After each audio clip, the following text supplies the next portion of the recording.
pessoal se empolgou ali com... É, né? É porque vocês estavam... E Costa, a gente não... Mas deixa eu iniciar. Fizeram alguns questionários aqui por cima.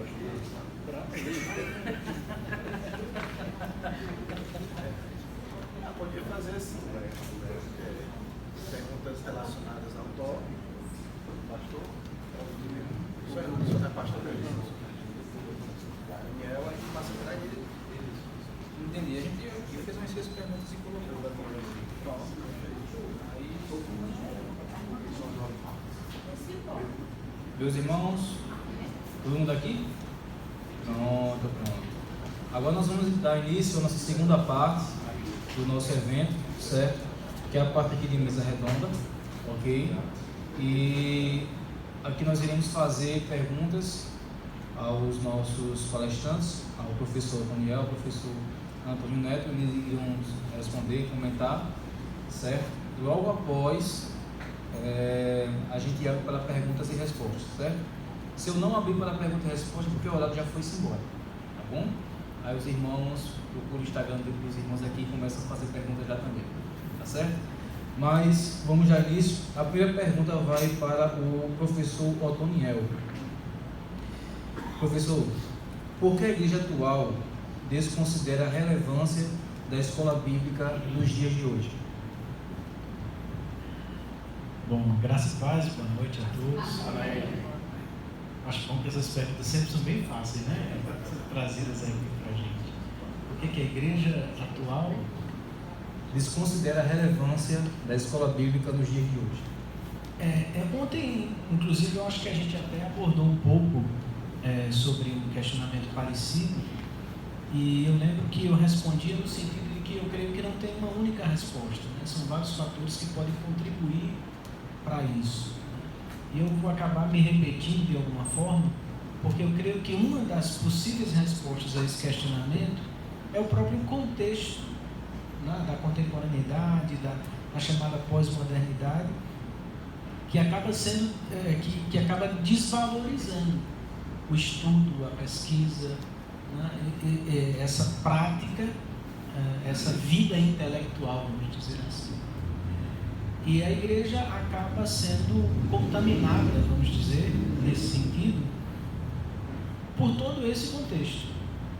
Então a gente não está imune a ser influenciado pelo contexto que a gente vive, que é um contexto marcado pelo imediatismo, pela velocidade, né, e que impede cada vez mais que a gente inclusive tenha tempo de estudo, de meditação, de reflexão, porque a vida da gente é corrida mesmo, e eu acho que isso acaba refletindo na própria igreja.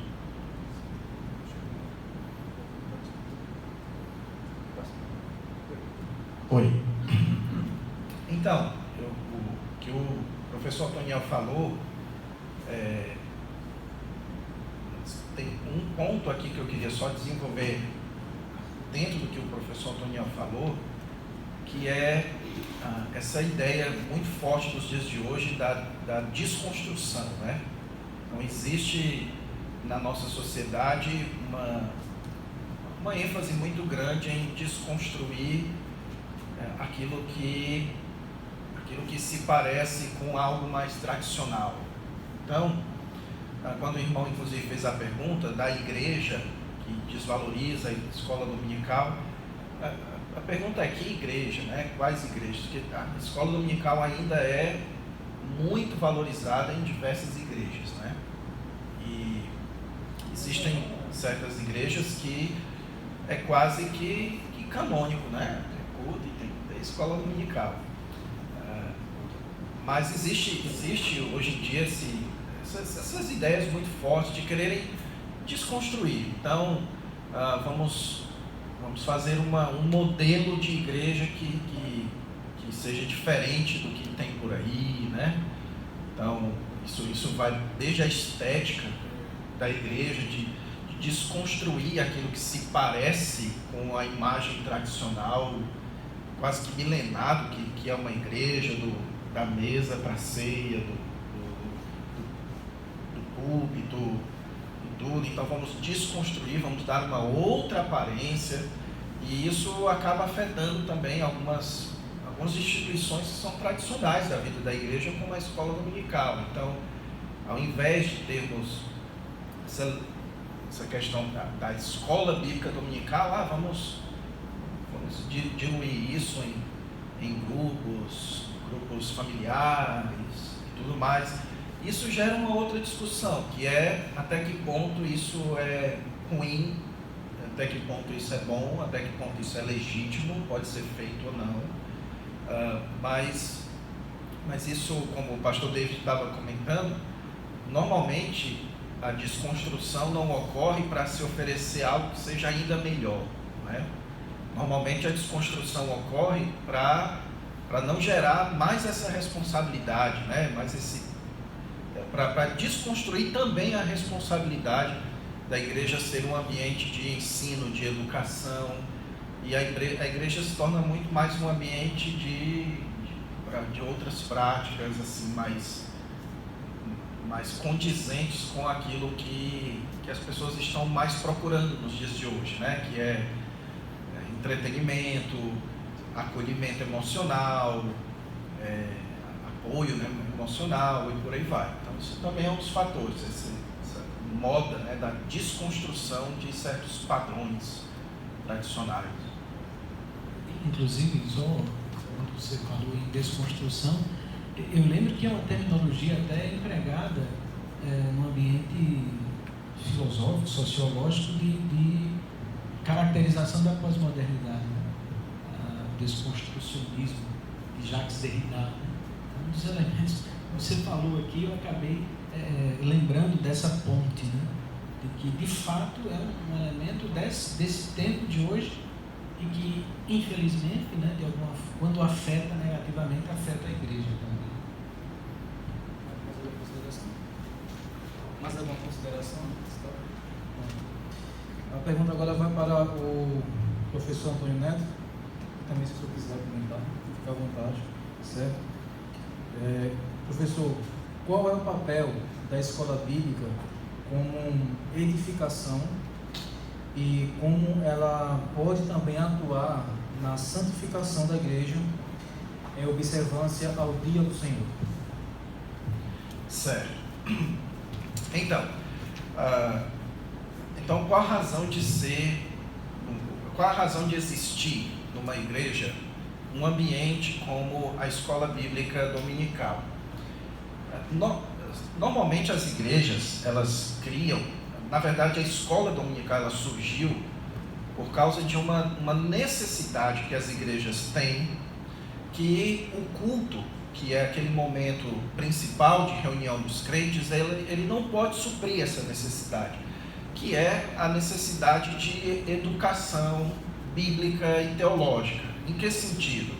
De você ensinar o povo de Deus a ler a sua própria Bíblia, a abrir a sua própria Bíblia, ensinar sobre as diversas histórias da palavra de Deus, ensinar dando uma abordagem e tratando de assuntos que normalmente não se consegue fazer isso, por exemplo, através de uma pregação e nas reuniões públicas da igreja, por conta da dinâmica de você ter visitantes, de você ter...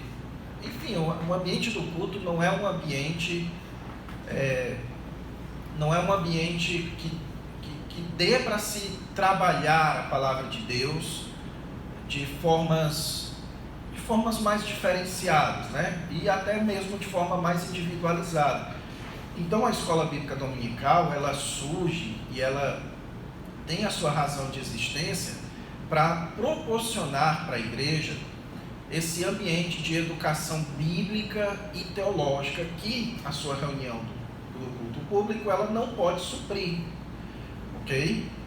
Então o seu pastor, quando ele está pregando, ele simplesmente vai dizer, olha, abra sua Bíblia aí no livro de Obadias, e na hora da pregação você tem que se virar para abrir lá em Obadias, né?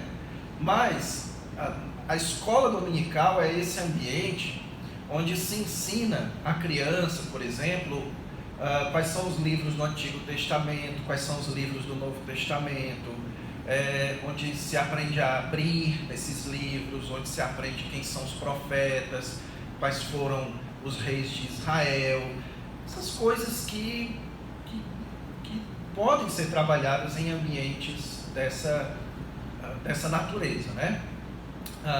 E considerando a questão do Dia do Senhor, isso só vem a reforçar, porque o Dia do Senhor é um dia de celebração do Senhor Jesus Cristo. Então é bom que a gente ocupe o nosso tempo no Dia do Senhor dedicado ao nosso discipulado, ao nosso crescimento na caminhada com Cristo.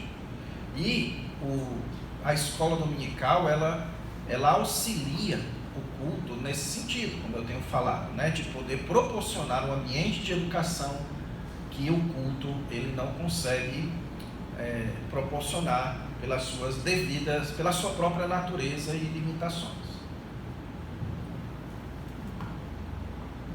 Focando num aspecto específico da pergunta, você falou sobre edificação e também sobre santificação, né?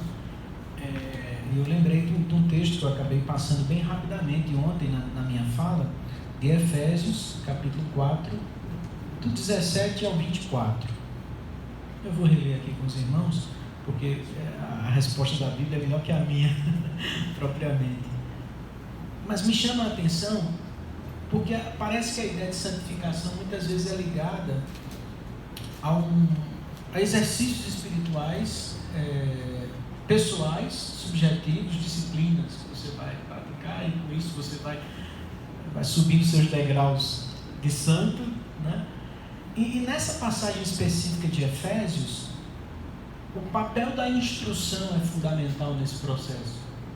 Então, permitam-me a leitura, Efésios 4, 17 a 24. Isto, portanto, digo, e no Senhor testifico, que não mais andeis como também andam os gentios, na vaidade dos seus próprios pensamentos, obscurecidos de entendimento, alheios à vida de Deus por causa da ignorância em que vivem, pela dureza do seu coração, os quais, tendo se tornado insensíveis, se entregaram à dissolução, para com avidez cometerem toda sorte de impureza. Mas não foi assim que aprendestes a Cristo, se é que de fato o tendes ouvido e nele fostes instruídos, segundo é a verdade em Jesus, no sentido de que, quanto ao trato passado, vos despojeis do velho homem, que se corrompe segundo as concupiscências do engano, e vos renoveis no espírito do vosso entendimento, e vos revistais do novo homem, criado segundo Deus em justiça e retidão, procedentes da verdade. Então, uma coisa que eu acho que a gente pode destacar nessa passagem, entre tantas, que é uma passagem extremamente rica, é que esse aspecto da instrução, o aprendizado que a gente tem de Cristo Jesus, vai nos ajudar a nos despojar do velho homem, a nos revestir, nos renovar no espírito do vosso entendimento. E aí o papel da escola bíblica, o papel do ensino, o papel da edificação é decisivo no processo de santificação do cristão. Próxima pergunta para o professor Daniel. Eu já respondi.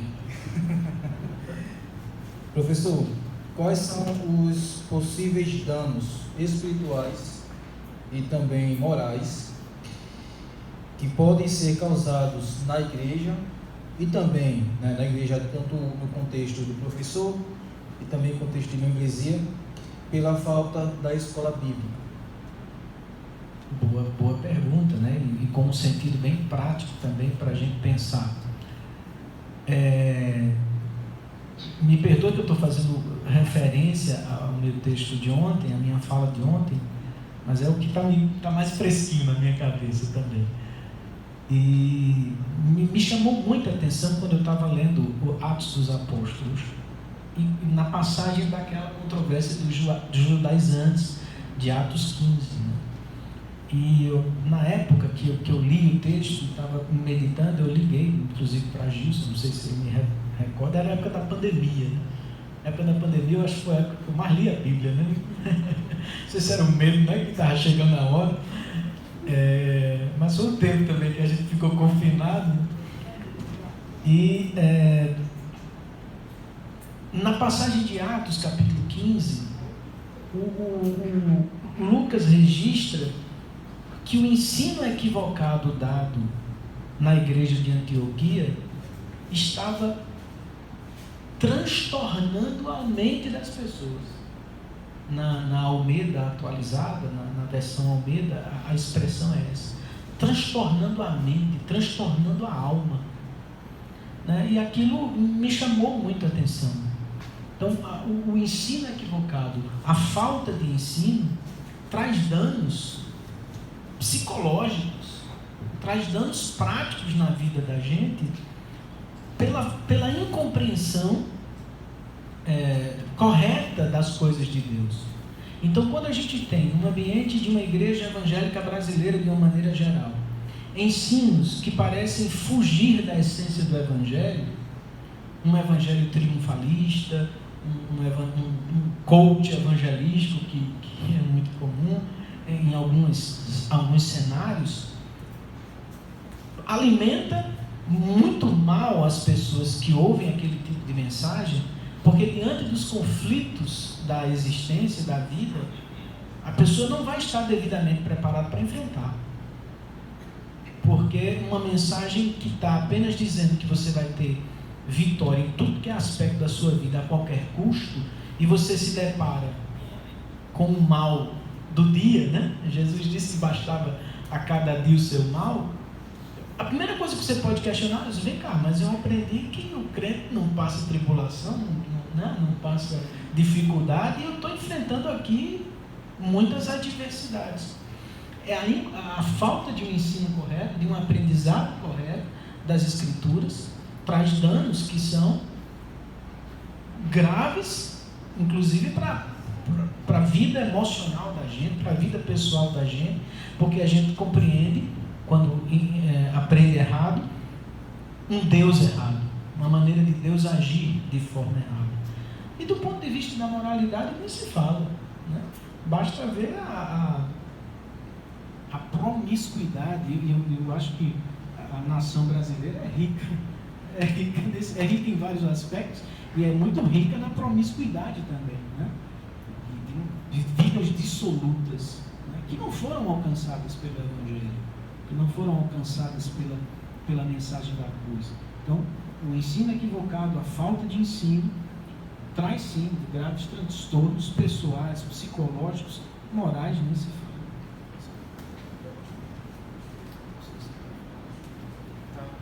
fala. Só acrescentando também, utilizando um texto bíblico aqui em Efésios capítulo 4, verso 14, para que não mais sejamos como meninos, agitados de um lado para o outro e levados ao redor por todo o vento de doutrina, pela artimanha dos homens, pela astúcia com que induzem ao erro. Então, nesse texto aqui que o professor Antoniel, eu também mencionei bastante na minha palestra, é um texto que fala sobre esse processo, essa importância educacional que existe na igreja. E a falta disso, o apóstolo Paulo diz, pode manter os irmãos, manter a igreja como se fossem meninos, e o sentido de meninos é de maturidade. E pessoas imaturas são pessoas vulneráveis a serem enganadas e vulneráveis a se enganarem também. Então, eu sinceramente acredito, e eu sou pastor, eu sou pregador, eu sinceramente acredito que o culto ele não tem essa capacidade que um ambiente como a escola dominical tem de trazer essa edificação doutrinária, digamos assim, certo?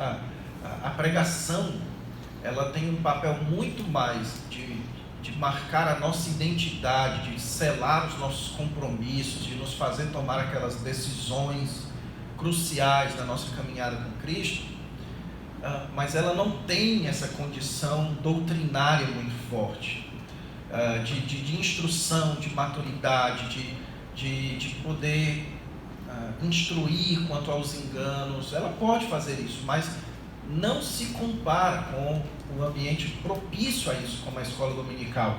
E a falta de valorização, a falta da escola dominical produz isso, esse não letramento na verdade, e isso deixa as pessoas suscetíveis. Eu lembro de uma vez, comentei com vocês, que nessa igreja que eu fui plantar no Rio Grande do Sul, eu tive que criar naqueles irmãos a cultura da escola bíblica, mas antes disso os irmãos não tinham. E eu me lembro de uma vez que eu perguntei, no meio de uma pregação, quem tinha sido o rei que tinha mandado matar todas as crianças de 2 anos para baixo, quando na narrativa do nascimento de Jesus. Isso é uma pergunta que você faz numa pregação, porque você pressupõe que todo mundo sabe a resposta, não é? Porque isso é uma coisa que você meio que não precisa nem ser crente, você só precisa conhecer a história do Natal, não é? Mas os irmãos não sabiam. Eles não sabiam, eles eram crentes e tudo, há anos nas igrejas, mas eles não sabiam quem. O único que sabia era meu cunhado, que estava lá, e o meu cunhado não é crente. Então, percebam o problema que é na vida das crianças, na vida dos adolescentes, quando você não tem esse processo constante de doutrinação, né, a respeito da palavra de Deus. Isso torna as pessoas vulneráveis, imaturas, aos enganos que existem nos nossos dias. Pergunta para o professor Antônio Neto. Professor, é comum hoje também em muitas igrejas elas se adequarem às agendas dos membros da igreja. Então, por exemplo, elas começam a adequar dias de cultos, programações, eventos e até mesmo a escola bíblica.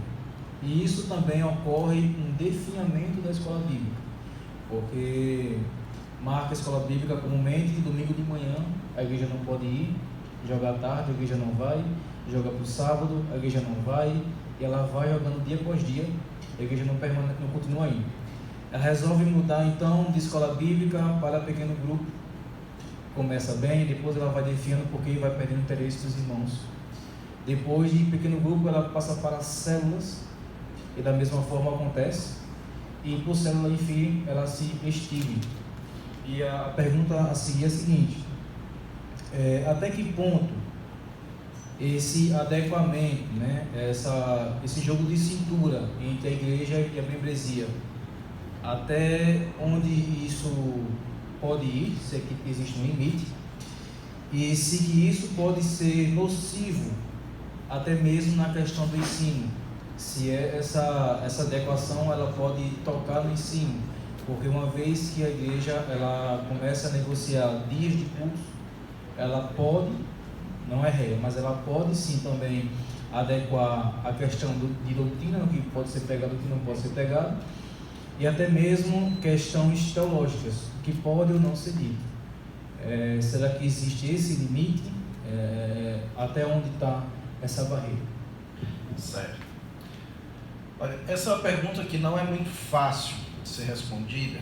Por quê? Porque é uma pergunta que lida com muitos fatores ao mesmo tempo, ok? Então deixa eu ver se eu consigo aqui alistar alguns desses fatores. Primeiro, é importante que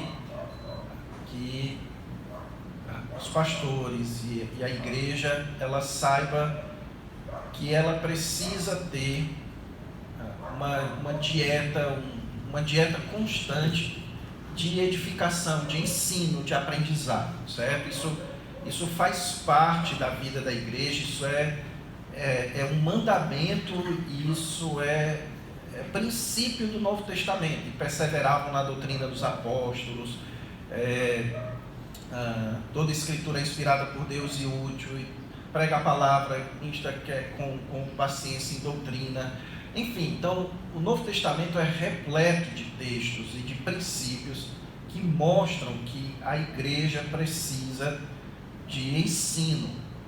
Ela precisa de ser um ambiente de edificação, de aprendizado da palavra de Deus, das Escrituras. Então isso é um fator. Um outro fator também é que o Novo Testamento ele não estabelece, ele estabelece um ambiente específico em que isso deve acontecer, aquilo que eram chamados de reuniões do Novo Testamento. Eles não costumavam chamar de culto, como nós costumamos chamar, mas no Novo Testamento é de reuniões. Quando, pois, vos reunis no mesmo lugar. Aparece algumas vezes no livro de Atos, o apóstolo Paulo fala sobre isso em 1 Coríntios, dos momentos das reuniões que os irmãos tinham para celebrar a ceia do Senhor, para terem um momento de edificação, de ensino da palavra de Deus e tudo mais. Mas a parte desse momento, o Novo Testamento não estabelece um modelo específico, ok? Então, nós precisamos reconhecer que aquilo que hoje nós chamamos de escola bíblica dominical, isso não é em si um modelo que é ordenado especificamente na palavra de Deus, e nem também ordenado especificamente na palavra de Deus que ele aconteça no domingo, certo? Que isso fica então sendo, quando não é um princípio, não é uma ordem, não é uma ordem estabelecida, então isso passa a ser uma questão de sabedoria nossa, de buscarmos os melhores procedimentos, quais são os melhores meios, para que nós possamos cultivar na igreja esses ambientes de educação, de ensino, de edificação. E isso traz um outro fator, ou uma série de outros fatores, que são fatores culturais, fatores também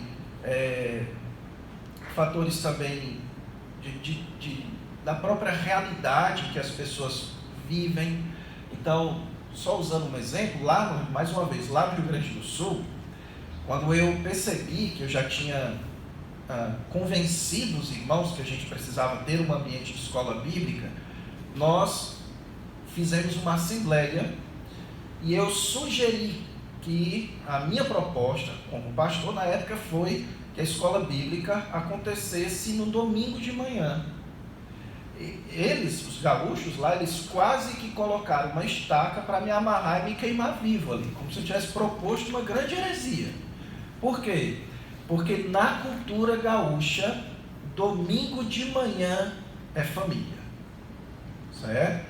Aqui em João Pessoa, geralmente é praia, passeio, né? Fórmula 1, mas na cultura gaúcha é muito forte esse senso de que domingo de manhã é dia de família. As igrejas que tentaram colocar a escola dominical no domingo de manhã lá, sempre tiveram péssimos resultados. E isso não era porque os irmãos não queriam aprender. É por uma questão cultural muito forte. Então eu, como missionário, eu tive que ter essa sensibilidade de então sugerir um outro momento. E a gente colocou a escola bíblica para quinta-feira à noite. E toda quinta-feira à noite a gente tinha escola bíblica e os irmãos estavam sempre lá em peso. Era um momento maravilhoso. Então existe esse fator, que é o fator da identificação do aspecto cultural, e existe também o fator dos pastores, do pastor, da liderança, identificar se de fato é uma questão cultural, a carência, a ausência dos irmãos, se de fato é uma questão cultural, ou se é uma falta de valorização, certo? Então, uma vez que se identifica que é uma falta de valorização, aí os pastores têm que criar essa valorização, essa cultura, através da instrução, da oração, da persistência, como o apóstolo Paulo diz para Timóteo, lá em 2 Timóteo capítulo 4, prega a palavra insta, quer seja oportuno, quer não, insiste, né? Insiste para você criar nos irmãos que não valorizam, que querem ouvir aquilo que agrada os ouvidos, para você criar nos irmãos a ideia de que aquilo é importante, ok? Então, por isso que eu digo, é uma pergunta complexa, porque tem vários fatores aqui. Aí eu vou até recomendar uma obra chamada A Treliça e a Videira, onde nessa obra foi um dos melhores livros de eclesiologia que eu já li. Ele mostra exatamente isso, de que a gente não pode enfatizar a treliça, né? A estrutura, de dizer o seguinte: não, tem que ser escola dominical 9 horas da manhã no domingo e ponto final. Sim, e os irmãos são vigia, que trabalharam no sábado à noite toda, e em vilas de pescadores, eu já soube disso. Eu conheci uma igreja lá no interior do Ceará, que a escola dominical era 5 horas da manhã. 5 horas da manhã. Por quê? Porque é uma igreja numa vila de pescador. E 5 horas da manhã era o melhor horário para os irmãos lá poderem. Meu Deus do céu, 5 horas da manhã aqui. Vocês iriam 5 horas da manhã? Então veja, tem. O pastor lê aquele livro lá, né, O Milagre da Manhã. Então veja, tem todos esses fatores, e por isso que a gente sempre tem que estar orando para que Deus dê sabedoria àqueles que nos guiam, os nossos pastores, os nossos líderes, para que eles sempre tenham esse discernimento de conseguir fazer uma leitura correta de quando é cultural ou de quando é de fato uma desvalorização, e tomar as decisões mais adequadas. Daniel, pronto. Irmãos, por questão de tempo, eu vou abrir apenas para 2 perguntas. Apenas 2 perguntas, porque o tempo já está correndo, certo? Alguém quer fazer uma pergunta? Só duas, calma, um por vez. Não tem pressa. Enquanto os irmãos estão processando a pergunta ali, certo. Tem uma ali. Já tem candidato. Eu aproveito só para entrar na discussão dessa última pergunta, porque é importante que a igreja, o pastor Antônio Neto falou, olha, é importante observar o contexto cultural, a questão da valorização, se há ou não há dentro da igreja, e é importante a igreja entender de forma autocrítica também como essa escola bíblica está sendo formulada, apresentada. Porque se ela é pouco atraente, né, em termos de currículo, em termos de organização, o dia que você colocar, você vai enfrentar a problemática, né, que essa pouca atração pode indicar. Né? Então é importante também olhar o contexto cultural, olhar a questão da valorização da igreja e como anda a própria organização dessa escola, se ela suscita esse interesse ou não. Jorge vai levantar, Jorge, por favor.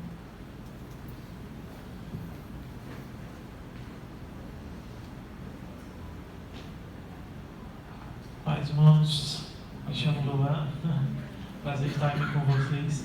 E a pergunta vai para os professores, é o seguinte: na escolha dos temas que se pode trabalhar na grade curricular daqueles que estarão participando da escola bíblica dominical, como planejar, né, como projetar os assuntos que terão durante todo o ano na escola bíblica, né? Sem precisar estar usando revistinha que às vezes enfada ou que repete no ano seguinte os mesmos assuntos. Não, eu ia sugerir que o professor Antoniel responda, porque ele faz o trabalho na igreja evangélica batista justamente relacionado a isso, né? Que é a parte de organização da escola bíblica. A nossa igreja, graças a Deus, ela avançou em vários aspectos no que diz respeito à organização da escola bíblica. Isso não significa que a gente não enfrente dificuldades, problemas, como qualquer igreja naturalmente enfrenta. E nós conseguimos criar uma comissão, né, de pessoas envolvidas com a edificação, que a gente chama lá de comissão de edificação, que está ali apoiando o diretor da escola bíblica e discutindo sobre currículo, sobre temas, sobre assuntos que vão ser abordados ou não. Nós entendemos que era importante planejar um currículo, no primeiro momento de 4 anos. E depois, hoje, por exemplo, a gente está pensando em diminuir esse tempo, porque os acontecimentos promovem demandas diferenciadas. Então, pensar essa temática, pensar esse planejamento, tem que ser não sei por que eu acho que acaba que não é acostumado a pegar o microfone, pensar tudo isso tem que ser pensado junto com a liderança da igreja e com o que a igreja pensa, né, nos próximos anos, nesse ano aqui, por exemplo, para andar alinhado com o pensamento da própria igreja e assim definir isso. Então, na experiência que a gente teve, nós passamos por volta do ano, acho que 2009 a 2012, mais ou menos, nós dissemos, olha, a gente precisa estudar os livros da Bíblia. Então, 2 anos a gente vai estudar livros do Antigo Testamento, mais 2 anos a gente vai estudar livros do Novo Testamento. Vamos procurar uma editora que tenha um material que contemple os livros que interessam para a gente, para seguir essa sequência. Pensamos esse currículo de 4 anos, terminou isso, vamos pensar outra coisa agora. Recentemente, fechamos agora em 2022, um currículo de teologia sistemática. Então, fomos atrás da editora, fomos atrás de revistas ou de material que contemplasse a cristologia, a teologia do Espírito Santo, a escatologia e tal. Terminamos. A igreja hoje, esse ano vai completar 100 anos, a IEB, né? E a gente pensou, olha, o que a gente vai fazer nesses 100 anos? Então, esse ano a gente vai estudar sobre igreja. Então, serão 2 semestres, 2 períodos, melhor dizendo, em que a gente vai se dedicar a estudar sobre eclesiologia e sobre a igreja primitiva a partir de Atos dos Apóstolos. O currículo de 2023 a gente ainda não definiu, ainda vai estar em discussão. Eu não sei se atende um pouco a pergunta que você faz, mas, pelo que eu entendi da pergunta, é nesse sentido de pensar a realidade da igreja, o que a igreja, a partir de sua liderança, da própria comunidade, precisa, o que é urgente, o que é necessário, o que tem a ver com a demanda dos irmãos, e pensar nesse sentido. Agora, a estrutura da escola bíblica também pode contemplar, que foi até perguntado ontem, temas contemporâneos. Então, você tem um currículo básico, que envolve o discipulado, as bases da fé cristã, né, a preparação para o batismo, etc, etc. Tem salas mais avançadas que podem discutir aspectos sobre a liderança na igreja, aspectos sobre temáticas sociais, né, demandas específicas do tempo de hoje. Então, eu penso que a igreja precisa, em conjunto, pensar as suas demandas, a sua realidade, as suas necessidades e buscar um material que seja adequado. E aí, isso é complexo, isso não é simples. Aparentemente você diz, não, eu escolhi aqui uma revista e pronto. Não é assim. Né? Tem que pensar o tempo, tem que pensar a cronologia, tem que pensar a editora dessa revista de onde se tem a ver com a doutrina que a igreja segue. Se a igreja, não, vamos estudar um livro. Vamos nas editoras buscar um livro sobre uma temática que é importante. Aí esse livro financeiramente é viável para os irmãos comprarem? Como é que é a recepção, né, dos irmãos de uma escola bíblica usando livros propriamente? A educação tem suas complexidades, mas eu acho que juntando um grupo, várias cabeças pensando, vai ajudar bastante. Então, irmãos, mais uma vez, informando um pouco, de tempo, a gente vai encerrar aqui. Me alonguei demais. Perguntas complexas. Pastor Antônio, eu queria falar. Quer falar, pastor? Mas fica à vontade. Não tenho muito o que contribuir. O professor Toniel tem bastante experiência. Eu só sugiro que que na sua igreja você faça isso com acompanhamento pastoral. É importante que os pastores, que são os responsáveis pelo direcionamento do corpo, né? Eles façam parte também desse processo de pensante, né? Na questão do ensino da igreja. Então, você vai definir o currículo, pelo menos a IEB é uma igreja já muito grande, né? Tem 100 anos, mas às vezes numa igreja menor, o trabalho, não só o trabalho, mas o processo acaba sendo mais reduzido também, né? E aí, quanto mais próximo você puder estar do seu pastor nesse processo de elaboração, até dos trabalhos infantis, né? É sempre bom, tá bom? Porque essa é a principal responsabilidade dos pastores, é o ensino na igreja, né? É bom que eles estejam sempre muito conscientes daquilo que vai ser ensinado em todas as salas, digamos assim. Mas, não.